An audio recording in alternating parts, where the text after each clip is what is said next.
right, build wealth, live life, economic empowerment, real tips, insight on the new Black Wall Street. It's on the new Black Wall Street. Here's your host.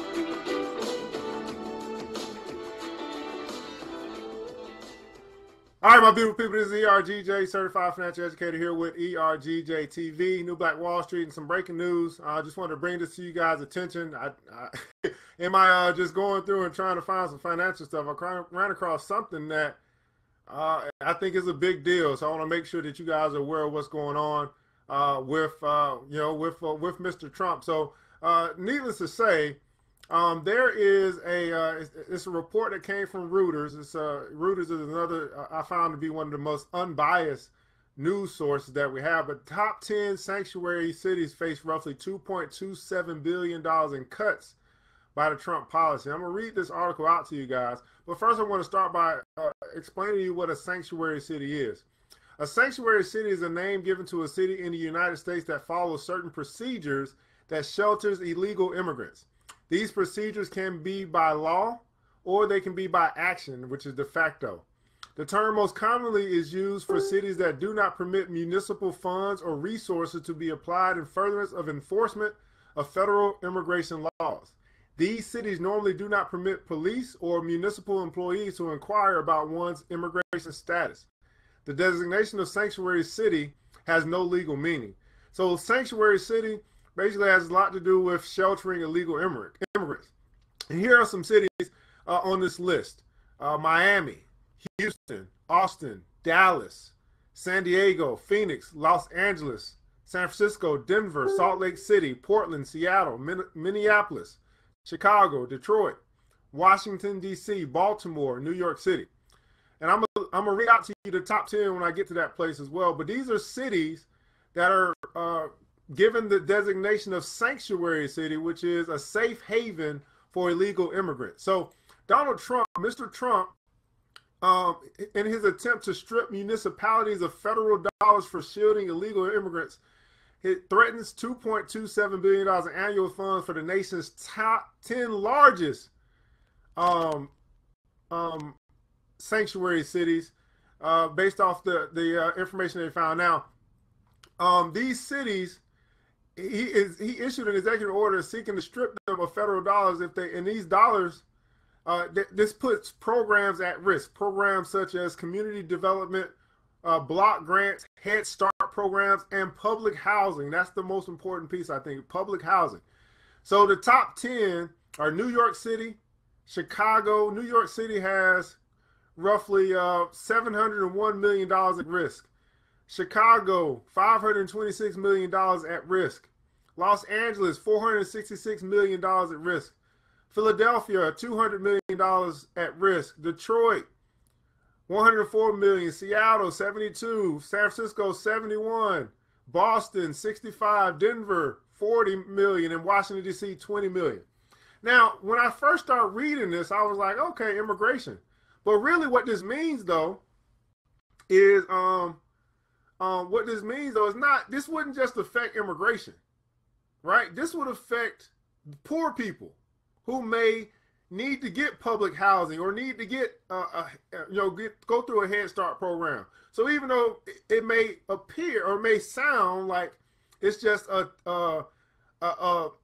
let's just say a tax, so to speak, it's taking away dollars. I mean, it's, instead of you getting it, you're not going to get it. If that happens, at-risk dollars to go against these, to send a message to these cities that are quote-unquote safe havens for illegal immigrants. If this goes through, it doesn't just affect illegal immigrants. It affects poor people. Period. Because the whole city won't have the money for those programs. So Mr. Colby, you got to help me out. He said Baltimore is not listing themselves as a sanctuary city, but has been known to act as one. Yeah, so it's not an official designation, so to speak. But if they're targeting these cities that, I don't know, I guess has a huge population of illegal immigrants, and federal funding will be withdrawn from programs that help not only just maybe the illegal immigrants, but help poor people, whether they be Black, Latino, or whatever, then this is going to have an impact on poor people as a whole. You know what I'm saying? Now, again, I don't know what, Colvin, you'll have to help me out. I don't know what, DC has 20 million at risk, but made 200 million camera traffic tickets in 2016. Okay. I don't know what the demographics are at these cities. Again, some of these cities, New York City, Miami, I'm surprised Atlanta's not named, but I guess we're not on the coast. I guess it's cities that are closer to the coast where immigrants can get to easier. Houston, Austin, Dallas, San Diego, Phoenix. This is this is just a list of cities, but I named the ones that have the most at-risk dollars. New York City, Chicago, Los Angeles, Philadelphia, Detroit. Detroit need all the money they can get. Seattle, San Francisco, Boston, Denver, and Washington, D.C. And Kofi, you're in Washington, D.C. And they said $20 million. So, man, you need to drain the Senate. I know that's right. So let me give you a little bit more information about his Trump plans to make good on his campaign pledge to block federal funding to states and cities where local law enforcement refuse to report undocumented immigrants they encounter to federal authorities. So again, I said this yesterday, not only does he want to build a wall to keep immigrants from coming in, he wants to penalize states and cities that are housing immigrants, undocumented or illegal immigrants who have found some type of, they've come to America to find their freedom, but he wants, basically, he wants everyone to be documented, everyone to have a social security number, everyone to be taxed, everyone that's in this country to be a slave at the end of the day. let's just call it what it is. American people are no longer going to have to be forced to subsidize this disregard of our laws. So, but if you do something like this, what is the big impact? It just doesn't impact undocumented immigrants. It impacts people, your citizens of the United States, the poor citizens. This is a tax on the poor. Most of the metropolitan area, New York, has $1.9 billion in traffic tickets and fees in 2016. So let me, here's what Huff said. Huff said that if they giveth, they taketh.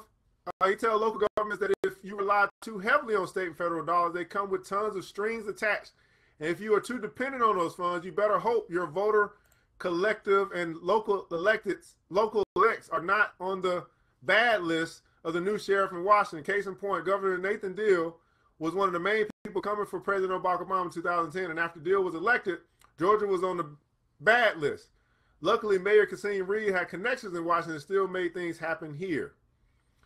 He also says this is a good time to start asking local governments how much of their total budget is heavily reliant on federal funds. There are many cases where entities receive funds specifically earmarked and must follow through on having matching funds. So here's the deal, man. And this is why I love the village, right? Because I'm not an expert in this area, but I'm connected to people who are activists, who are involved in local government, who can steer us in the right direction. So as we build this village out, we can tap into their expertise in order to make sure that our interests are protected, even under the law or the system that we remain in. And this is why I continue to tell you guys that politics, this is a law, and economics, they go hand in hand. See, at this point, what we must do is build up our economics so that we can buy out the politics and we can have legislation that operates in our favor because we got dollars that are lobbying on our behalf. Let me repeat that again. We want to build our money up, our economics, so that we can control the politics because we have our power, our leverage, our money is lobbying on our behalf. Colvin, you know, am I speaking right here? Is that sound about that sounds, you know, again, I could be off base a little bit, but you know, I think that's a good way to go. And Colvin, you can correct me if I'm wrong. He said that we need to call and email our senators and representatives, even if we are in areas not listed as sanctuary cities. And I would agree, because politics has a trickle-down effect. So, for example, politics or legislation is enacting marijuana to be legalized in certain states. the trickle-down effect is that other states eventually will become legalized, and eventually we'll get to a point where marijuana is legalized in the nation. Trickle-down effects of politics. So where it can work, let's just say, on the good side, it can also work on the bad side. So this is why we have to become more involved, specifically with our local governments. The place where you can actually make a difference is in your local government. And I'm getting to the point where I want to create something where people can be aware of what's going on in their own local government. It's a crying shame that most of us don't know who our governor is and who our mayor is. So if we did want to fight, right, what we do is we just, we want to march. But the reality is we could be using our voice in a different way, a lot of different ways. And some of it is calling. So if everybody that marched actually called and emailed their senators and their representatives, that'd be a lot more powerful. You know what I'm saying?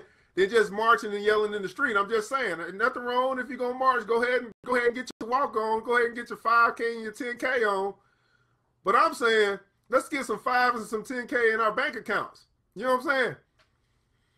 So if we work for ourselves, then we can smoke. If we work for someone else, then no smoking. So this is big news, guys. Because again, if they're taking away federal funding from programs like Head Start, public housing, and I don't know what that other thing is, Kobe. You have to give us some information on what community development block grants are. I guess for grants to develop the community, probably to build parks and maybe libraries or something like that. You're the community development person, so maybe you can give us some insight on what that is. But obviously community development, we need that. So if there was someone who had good intentions in your community to bring something like a school, and they could get a grant from the government in order to build that school, like a charter school maybe, or some type of private school where they got specialized teaching or something like that. Well, funds are at risk in these particular cities just because they may have some undocumented immigrants. So the funds that are at risk, or the lack of funding, would have an impact on the whole community and not just on the immigrants. You see what I'm saying? This is what they call corporate politics. Man, this is wild. When you say, this is why I don't have to watch TV, because it's enough drama in the news. But once we begin to understand this stuff, like, this is what's going on, and we may not be able to make a big impact up top, but we can make a big impact on the lower levels that we have direct connection to. And if all of our voices, again, I keep thinking about a 1,000,000-man march, but what if 1 million men actually called their state representatives? What if 1 million men actually got together and said, hey, let's have $1 a piece, and now we got $1 million? What if 1 million men, you know what I'm saying, strategized instead of propagandized? Let me say that again. What if 1 million men strategized instead of propagandized? Y'all not gonna like me, because I'm just gonna tell the truth. I'm just gonna tell it like it is. So mayors and city councils of those cities have said that they will not be pressured to report illegal immigrants to federal agents. And now you know what happens if you fight Trump. While Trump has the authority to cut some kinds of funding to the cities, cuts to other federal funding will require an act of Congress.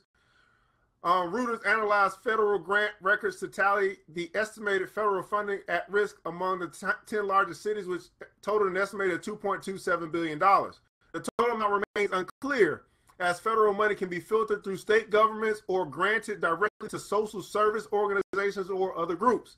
The numbers do not include federal money for law enforcement, which was excluded in the executive order. Oh, no, oh wow. You're not, no one, of course you're not going to cut any money out from the law enforcement, the big boys in blue, the people who are, see, here's what law enforcement is. Law enforcement is nothing but control for making sure that these laws or executive orders are followed out or followed through. So law enforcement isn't really here to protect anyone other than the interests of the elite. For us, they're not here to protect us. Don't get it twisted. I'm talking about from a grand scope of things. Yeah, you have good cops out there that want to protect us, but they're really here to control us. And they are acting using our tax dollars, using our money, but not on our behalf. So law enforcement, their funding isn't going to get cut. No, because you have Blue Lives Matter, right? Blue Lives getting more laws in their favor, but the people who are affected by many of these travesties that happen aren't getting funding. They're getting funding cut from them. All right, I'm sorry. So let's go back. Numbers do not include federal money for law enforcement, which was excluded in the executive order, and programs like Medicaid, which are administered by state governments. Though details remain vague, the order could jeopardize billions of dollars in housing, health, education, and other types of federal aid. I think they're trying to kill us, dog. Among the funds at risk are $460 million that the federal government gave out to the Head Start preschool programs in the 10 largest sanctuary cities in the most recent fiscal year. Washington also sent $238 million to municipalities to fund airport improvements and $153 million for HIV prevention and relief.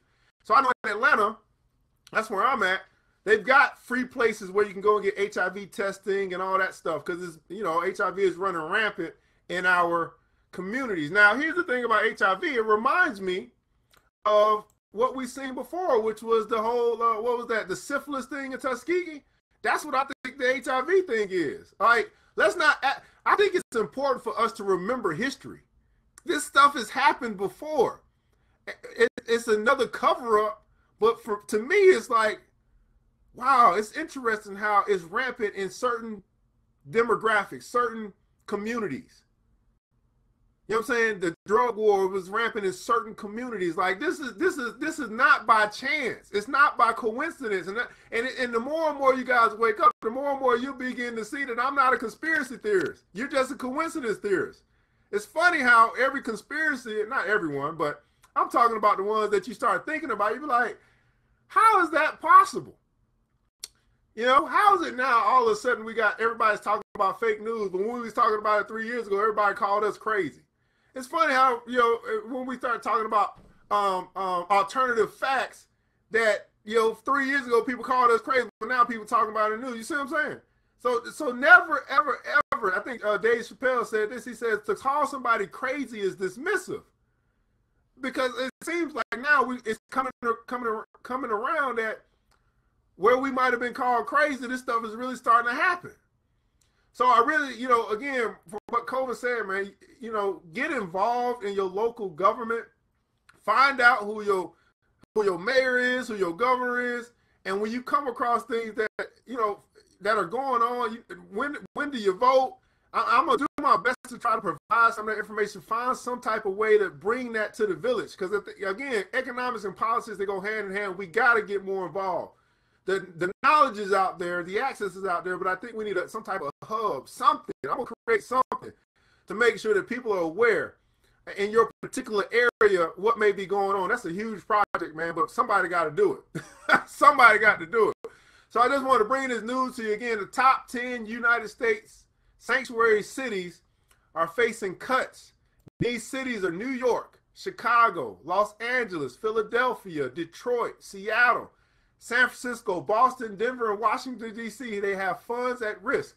And if these dollars do not go, this is annual funding. If they cut this funding, it'll impact community development, the Head Start program, public housing, health. Again, that's HIV testing and stuff like that, and education. And although the mask is supposed to tax these cities that house illegal immigrants, the reality is it's going to tax the poor. That's what it's going to do. And if you want to look at, if I want to look at the big picture, that's more of the agenda, the depopulation agenda from the elite. So anyway, this is ERGJ. I know some of this stuff may be over your head, but you know, get involved in your local government. Make sure that you know what's going on, man, so that you can get out. Not just march. Don't march after it happened. You need to be marching right now when the policies are taking place. And your march is a simple phone call. Your march is a simple email. Your march is a simple trip down to your municipal office to file your complaint or file your displeasure or rally the troops up in the community organization. We need more activists who are acting in a way that's going to bring results. You feel me? Bring results. So anyway, it's ERGJ from ERGJ Enterprise, New Black Wall Street. Man, share this information, put this out, man. We got to get more and more people that are able to, that have the time to get involved in local government. Remember this, guys, it takes a village, but it starts with us. Let's build. The New Black Wall Street. Thanks you for joining the show. We gave a lot of great tips, but it's time to go. Take the knowledge we shared, hope you use it and grow. We will see you all there at the next episode of